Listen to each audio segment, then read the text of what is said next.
Hi everyone, welcome to Steve and Emmy's kitchen, and today we will be cooking Japanese eggplant with miso. Steve will be doing the cooking and I'll be doing the explaining. So first I would like to introduce the ingredients.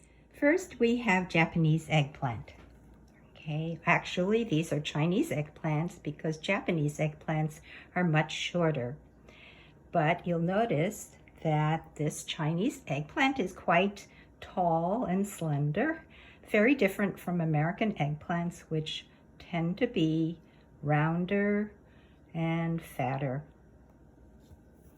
You can get these Japanese or Chinese eggplants in the East-West Market in Belleville on Belleville Avenue. Next is Japanese miso.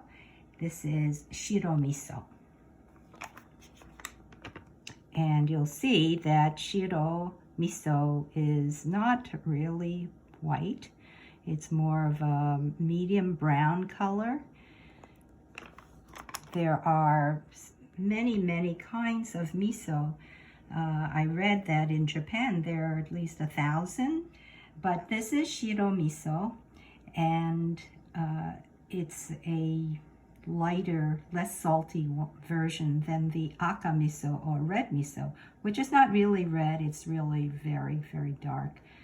It has been aged more, so that's what gives its color. Next there's mirin. This is Kikkoman mirin. Mirin is a sweet cooking wine, and Kikkoman is a very popular brand in American supermarkets, so I think you could find this. And next is Kikkoman soy sauce or shoyu.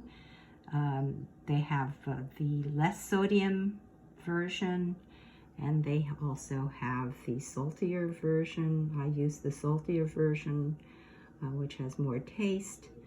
And finally, there is sake. Then there are the green and red peppers. My recipe says red or green peppers, but since I had green and red, I'll use both. And then, of course, the eggplant sliced. It's better if you soak the eggplant in water before you cook. You would, of course, drain the water before you cook the eggplant. I wanted to explain a little bit more about miso. Miso, as you know, is a fermented bean paste, and it has a quality called umami, U-M-A-M-I. This is the fifth taste.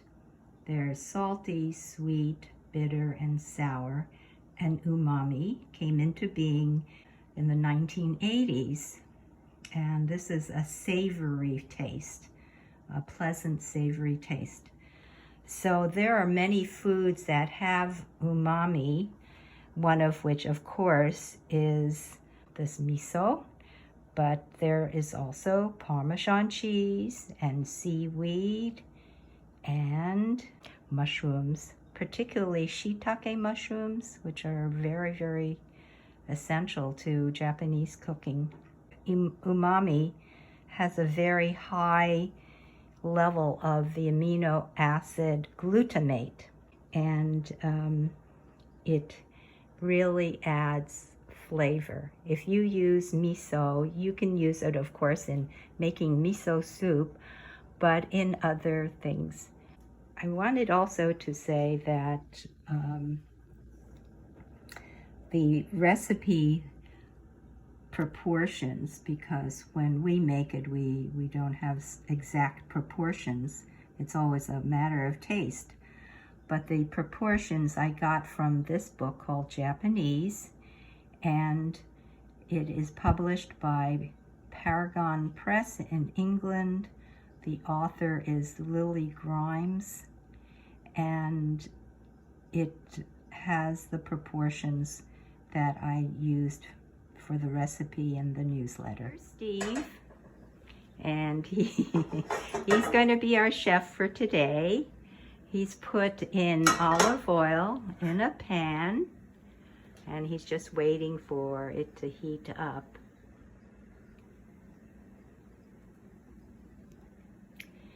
And when cooking, you start with the eggplant first.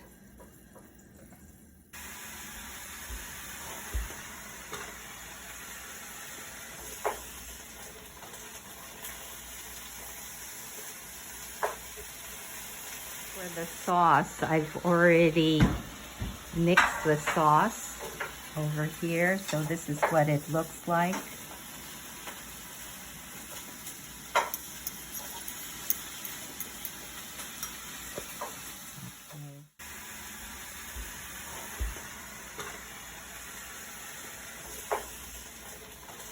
So I've read that if you use salt water in the beginning to soak the eggplant, it absorbs less oil, but I'm not sure about that.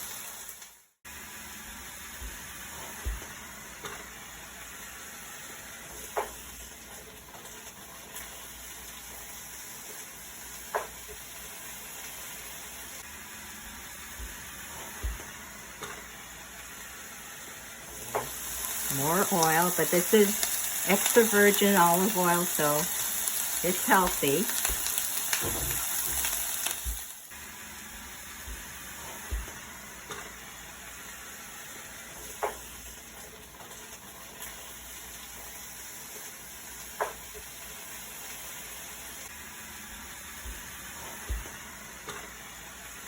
Okay, so when you add the sauce, going to do it gradually because you may want it lighter taste.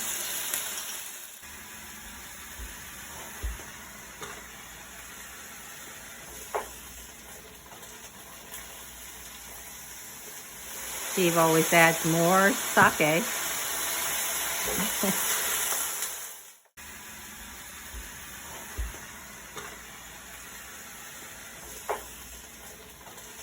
Okay, Steve said that by adding sake, you keep the vivid colors of the peppers so they don't.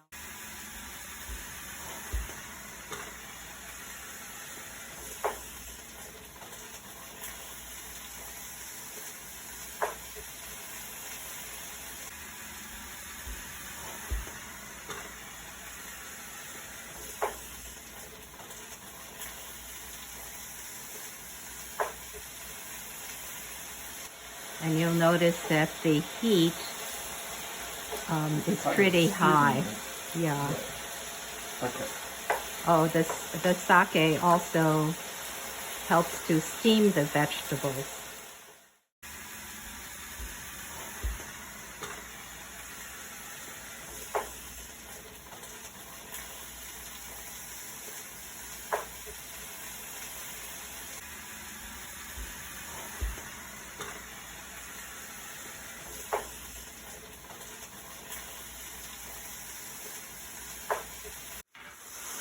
The chef is nodding yes. And he's adjusting the taste by putting some more sauce on. See, he did not use the whole thing. Okay. Now, you can taste it. You want to taste? Okay. All right. So, very tasty. I can taste this sauce very much. Very good. Beautiful. Thank you.